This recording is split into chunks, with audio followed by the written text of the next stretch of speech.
Da onde surgiu a ideia do duplo eixo dianteiro? Era pra ter mais grip, mais entrada de curva, esse tipo de coisa? O DAS, né? É desse que você tá falando? É da Toleman. Não, Não, tô falando do sistema de dois eixos dianteiros lá atrás, que tinha 6 rodas, o Fórmula 1. Ah, o da Tyrrell. Tyrrell. Confundi, perdão. Então, era assim, eles pensaram, primeiro, o regulamento não falava quantos pneus o carro tinha que ter, hoje fala, né? O que nós temos que fazer? Porque precisamos melhorar a aderência, a entrada de curva. Isso que eu pensei. Vamos colocar mais área de contato. Exato, mas aí pensaram, pô, se aumentar o downforce na frente, gera mais arrasto. Se eu inclinar mais as asas, o que nós vamos fazer? Pô, e se a gente puser o dobro de pneus? Você tem o dobro de área de contato. Você tem 4 em vez de 2 pneus pegando no asfalto e virando a frente do carro. E aí foi mais legal, porque ele fez isso duplicando a área de contato, sem aumentar a angulação das asas e sem aumentar a área frontal. Porque o pneu continuava sendo pequenininho, um atrás do outro. Então, deu super certo. Esse carro ganhou corrida. Depois ele tinha vários problemas de superaquecimento nos freios. Porque você não conseguia refrigerar o outro que a tava roda de trás, né? a roda de trás do eixo duplo da frente, você não conseguia refrigerar os freios, então ele tinha muito problema. E além do que, a fornecedora de pneus, não lembro se era a Goodyear, mandou avisar, ó, eu não vou ficar desenvolvendo esse pneu só pra você. Porque as outras usavam o maior. Não vai ter mercado. Bom, é lógico. O pneu dianteiro era menor do que o outro, né? Ela falou, não vou ficar desenvolvendo esse trem pra você só. Se vira. Aí eles tiveram que voltar atrás e voltar a usar 4. Ficou um ano? Ficou acho que 2. 76 2 anos. e 77. Que ano que foi abolido o câmbio mecânico, manual? Abolido ele nunca foi, né? Então, O pessoal Aí foi naquela opcional. brecha, nessa Colocado, brecha. ele foi deixado de ser usado. Isso. 95 foi o último carro com câmbio de alavanca. É porque- da Forte Corsa do Moreno. Então é que E do tinha. Eles andavam juntos, né? Os mecânicos junto com os semiautomáticos. Porque foi assim, a Ferrari apareceu pela primeira vez numa corrida de verdade em 89, no Rio. E o Moreno tinha desenvolvido esse carro durante uma campanha de testes para a Ferrari com o John Barnard. Aí, ele começou em 89, em 90 só a Ferrari ainda, em 91 a Williams, em 92 a McLaren, e aí começa pelas mais ricas, né? Sim. Em 95, era só a Forte Corsa que tinha alavanca. Então, o Roberto Moreno guiou o primeiro carro com câmbio semiautomático quando ele testou para a Ferrari. E ele guiou foi o o último de último. alavanca. Então ele viu esse ciclo acabar. O Moreno e o Diniz, claro, né? Mas é que o Moreno testou o Em, da em Ferrari. 93 o Senna ainda cambiava também. Já era 93 não. borboleta. Shift. Mas teve em 91, então. 91. Que ele ganhou. A última foi no Japão? Ou tem um. Ele ganhou na Austrália na chuva também. Na Austrália não. É que no Japão tem um vídeo famoso dele fazendo a volta de classificação. Provavelmente o vídeo que você viu é de 89. 89? É o mais De famoso. Suzuka, É aquele que ele tá com a luva já toda rasgada, de Acho que troca é. de marcha e tal e tal. E ele fazia sei lá quantas mil trocas por corrida e tinha gente que não trocava a marcha. Mas também tem isso, câmbio, né? né? Vamos pôr as coisas em perspectiva. Em 89, era o grid inteiro, menos as Ferrari. Em 90 também. Em 91, o grid inteiro menos as Ferraris e menos as Williams.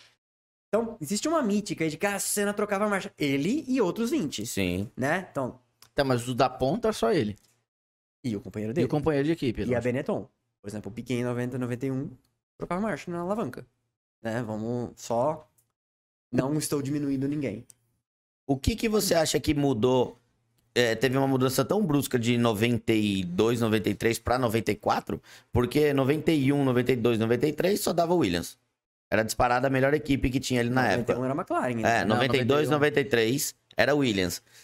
O Senna foi pra Williams em 94 com essa promessa, mas o carro começou completamente... É que aboliram um monte de coisa, né? Não, mas Tá é que falando. Toda a tecnologia... toda vez que você tem uma grande mudança de regulamento, você tem uma reorganização de forças. Exemplos, muitos. E demora tempo, né? Exato. 2000 e... Exato. É o que ele tá falando. Toda vez que você tem uma grande mudança de regulamento, você acaba tendo uma redistribuição de força. Não é uma regra. Às vezes acontece da equipe se manter. Mas, exemplos, vamos de trás pra frente. Mudou recentemente o regulamento de 2021 para 2022, voltou ao efeito solo. A Mercedes ainda não se achou. Ela era a equipe dominante desde 2014. Mudou em 2013 para 2014. A Mercedes não era a potência que é, tornou-se a potência que é. Aí a Red Bull, que era a força entre 2010 e 2013, não se achou. Até 2021, quando eles foram alcançar. E ainda teve uma mudancinha de regulamento ali de 20 para 21 para dar uma ajudada na Red Bull. Então, toda vez que você mexe demais no tabuleiro, você tem um rearranjo de forças. E de 93 para 94 foi isso que aconteceu. você teve um rearranjo de forças. O Senna, inclusive, acabou sendo vítima de uma coisa pela qual ele brigou. Cortar as ajudas eletrônicas. Ele queria, justamente, câmbio semiautomático, controle de tração, não sei o que, tal. Como ele era do carro que tava levando um cacete, ele queria que isso fosse abolido. Aí mudou, ele foi pra equipe maioral, que já não tinha mais a possibilidade de usar todo aquele arsenal tecnológico. Aí a Williams foi pegando contrapé. Mas se você olhar a temporada de 94, você vê que a Williams soube pegar o passo. Mas o Adrian Newey fala isso no livro dele. Recomendo, inclusive. Isso acho que só tem em inglês no Brasil. Ele falou, entre Aida, que é a segunda corrida do ano, e a terceira, que foi em Imola, eles tinham achado algumas coisas que iam ajudar o carro a melhorar.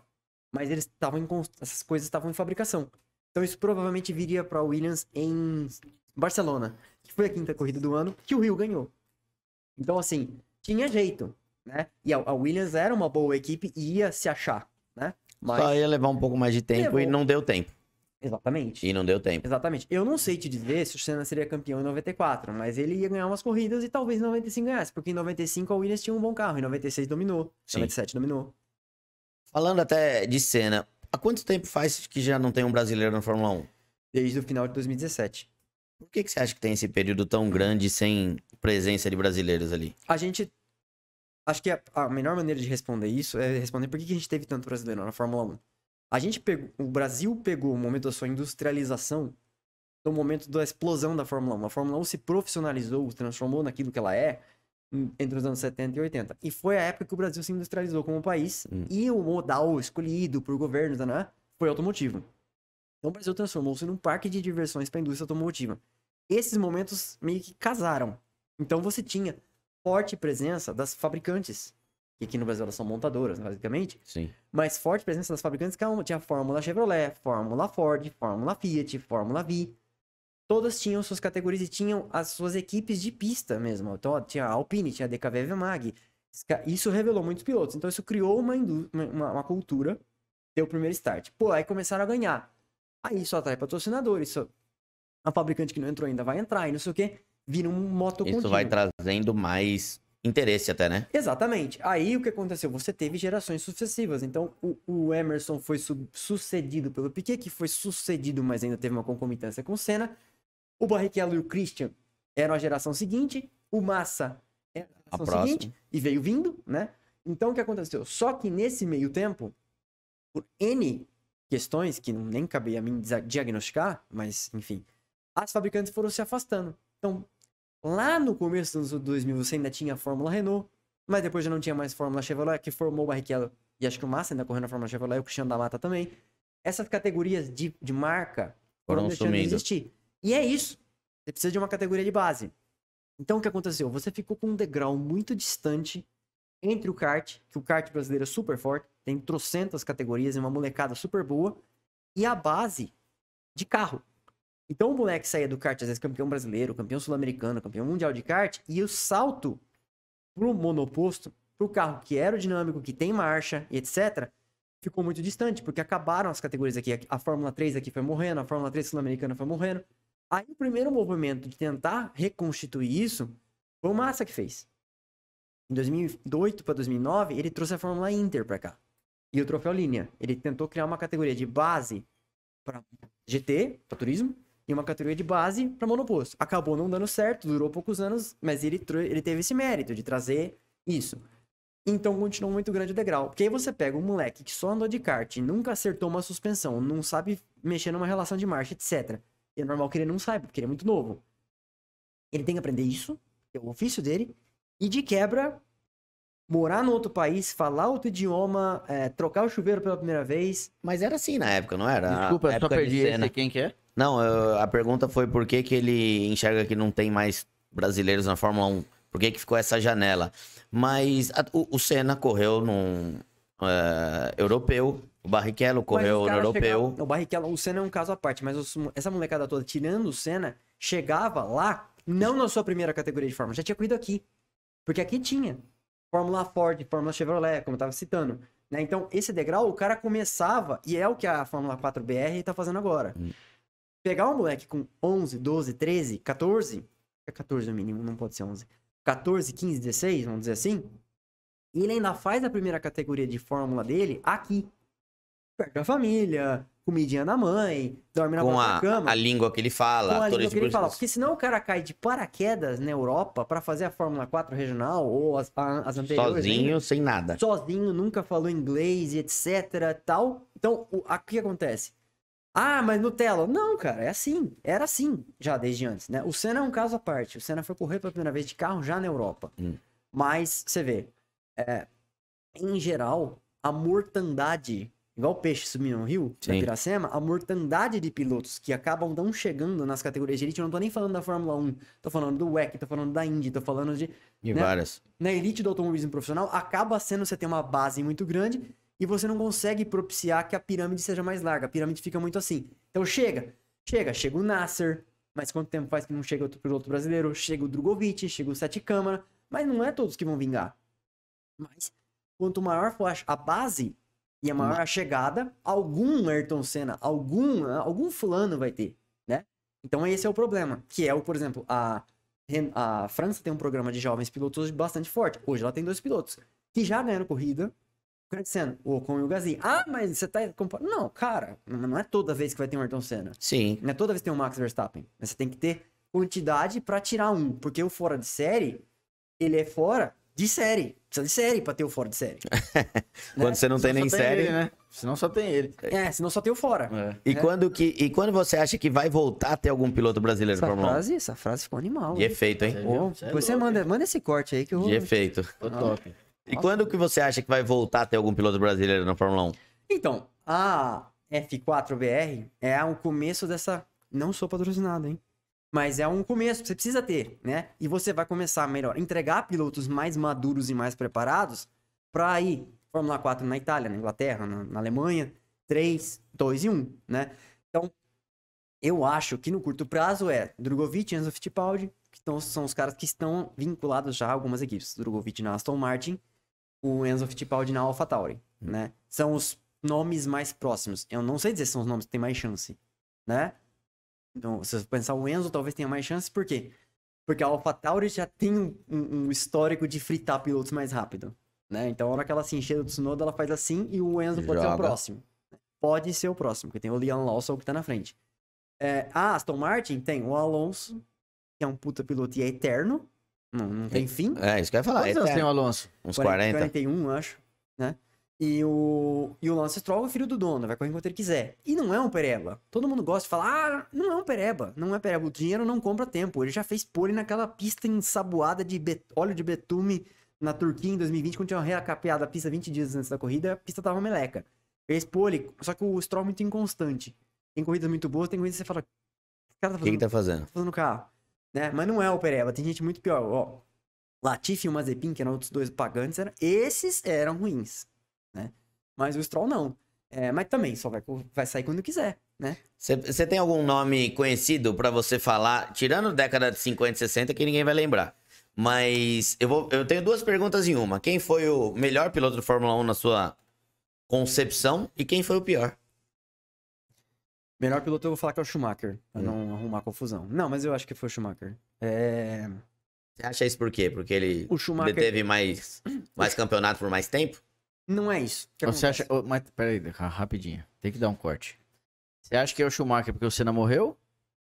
Porque você tirou dessa avaliação o Senna? Não é isso. Eu vou explicar.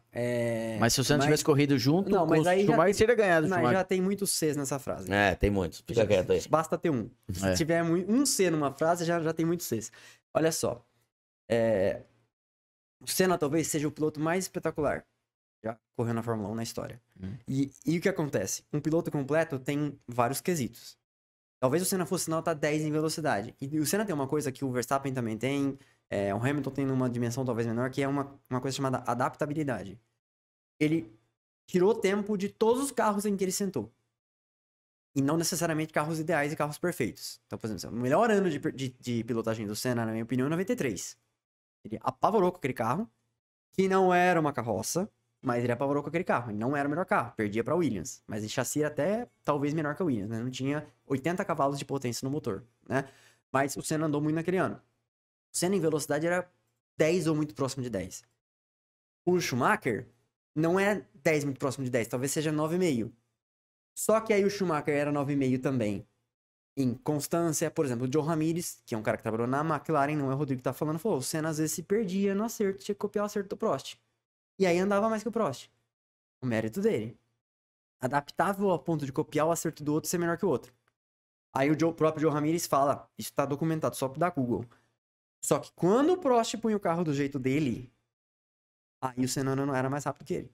Só que isso não era sempre, né? Então o que acontece? Você tem N quesitos. Em alguns quesitos, o Schumacher tinha notas mais altas que o Senna. São vários quesitos. Então, é mais ou menos uma coisa que eu falo sempre pra minha namorada. Eu prefiro ser nota 8 em várias coisas do que nota 10 em uma só e nota 3 em um resto, né? Na verdade, acho que eu sou o segundo caso, que eu sou nota 9 de Fórmula 1 e 3 no resto, mas ninguém precisa saber. Então, só que é segredo nosso. Ninguém precisa saber. Ninguém O precisa cara saber. tá na Só internet. nós e as milhares de pessoas que estão vendo o nosso Estão canal. assistindo, mas beleza. Mas é só, não conta pra ninguém. O que acontece? Então, na média generalizada, até porque, por exemplo, o Schumacher pegou carros ruins e fez dele carros bons, né? O Senna não passou por esse processo. O Senna não teve a chance de pegar a Ferrari na draga e levar a Ferrari pra frente. O Schumacher fez isso. E não é um trabalho fácil fazer isso na Ferrari, né? Então, o Senna teria ganho 7? Pode ser, talvez tivesse ganho 20 campeonatos. Talvez tivesse ganho até hoje. Mentira, não estaria, né? Mas, entendeu? Mas não aconteceu. E o que o Schumacher pôde, também tem isso. O que o Schumacher pôde mostrar, ele é uma nota mais alta em mais quesitos. Essa é a minha opinião. Por isso que ele durou tanto tempo na frente. Você sabe alguma coisa dele hoje que a gente não sabe? Não, Ninguém não sei sabe, né? nada. Não, e só uma coisa. Em 2012, um carro que tem isso também. A Mercedes que a gente conhece hoje tem dedo do Schumacher. 10, 11 e 12 ele tava lá, trazido pelo Ross Brown de volta, reestruturando a equipe. E em 2012 ele mete uma pole em Mônaco. Ele não largou em primeiro porque ele tinha acertado o Bruno Senna por trás na corrida anterior. Mas ele meteu uma pole, ele fez o melhor tempo de Mercedes, que não era o melhor carro em 2012. Em Mônaco, repito. E não é lugar de braço ruim. Então, assim, o cara tem seus méritos. O que o Não, ele Schumacher tem fez mérito pra em caceta. 91, ele estreou na Não, que Bélgica e tem. classificou o carro em oitavo. O Jordan, ele meteu um segundo e meio no De Cesares, que era o cara que andava o carro o ano inteiro. Não, isso é inegável. Não, Mas que na minha opinião, o Senna é melhor. Que ele tem muito. Que ele tem mérito, com certeza. Tanto que, ninguém é se eu não me campeão à engano, toa. também em 92 ou 93, que ele deu uma lambida, acho que no Senna. O Senna foi falar umas besteiras pra ele lá. Essa molecada que chega agora E você já vê quer como é que chegar é. chegando. E o Senna, 5 anos antes, era ele, No essa Piquet, molecada. é. O Piquet, no Lauda. Ele parou uma vez o carro no meio da pista pra atrapalhar o Lauda foi lá e mostrou o dedo pra ele e mandou. E quem que foi o pior piloto que você acredita do período de Fórmula 1? Essa é uma boa pergunta, mas a gente tem alguns nomes, viu? Tinha um cara, se eu não me engano, chamado Frank Montagny, que era piloto reserva da Super Aguri em 2006, 2007, talvez. Era muito grosso, muito grosso. E teve o Gide. Teve um que teve até um apelido. Que esse eu não esqueço. Então, Catagrama? nesse cara, O Catagrama. esse cara tem resultado. O Catagrama? O Katayama. Esse cara tem Catagrama resultado não. fora da Katayama. Fórmula 1 e na Fórmula 1, marcou ponto, etc. O Yuji Ide é um cara que, assim, há suspeitas até de que alguém bateu de propósito nele para dar o álibi, o aso, pra Fiat caçar a superlicença dele em 2006. Porque, assim, o cara era muito ruim. Então vamos falar Ele era de... então de propósito. Então vamos falar do... Não, alguém bateu de propósito nele Ah, sim. pra gerar... Já estavam usando uma desculpa. Uhum. E aí bateu de propósito nele. Entendi. É Então, o que dizem. me fala o que você acha, inclusive, de uma batida proposital ali que aconteceu naquele escândalo 2008? 2008. Com o Nelsinho, Bernie Eccleston. Não, uma cachorrada